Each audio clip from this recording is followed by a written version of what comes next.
is it? I was just catching up on a little bit of my labor history of BC.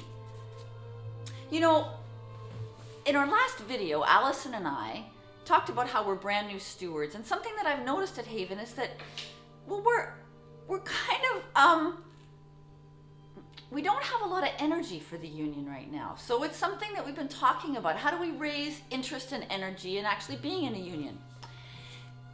And so I was thinking that when people come to Haven, I know there's lots of reasons that people might have apathy about the union, and I don't want to get into many personal reasons or issues that may have happened over the year. That's not the point of this video. This one, I want to talk about people who've joined Haven who maybe, you know, don't feel so great about paying dues or really understand what unions are about, but they're at a union site and they're in a union. And I was thinking about feminism and how a lot of people don't understand feminism. And we know that at Haven, a lot of people assume feminism means you hate men or you're anti-family, and we know that's not what it's about.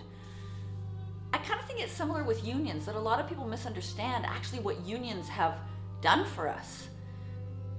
So in my BC history, I read a very interesting speech that was delivered on International Women's Day by Irene Lanzinger of the BC Federation of Labor, that is. So in her speech, she actually references Ann Davis. Let me just find that reference. Oh, here it is. Now, Ann Davis wrote an article called Unions Taking Action on Domestic Violence, and check this out. In Australia, unions have negotiated paid leave for employees experiencing intimate partner violence, as well as flexible work arrangements if needed. That's pretty awesome, and unions did that.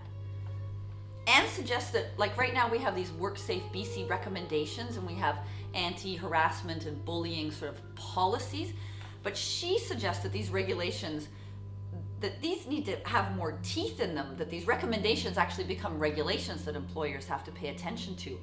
Now, unions can do that. Collective bargaining can do that. Union power can do that.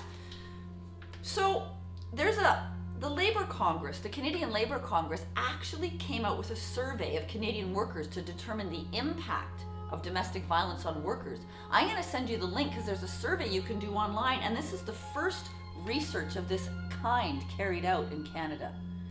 So if you're a person at Haven who thinks, well, unions, that must have something to do with the mafia, or, well, unions, they're really against people making a living or business people being able to, you know, support themselves somehow, think again. We need to talk about this at Haven because I think people don't understand. Oh, I almost forgot. Marilyn Woodruff has volunteered for Haven to go to our annual convention.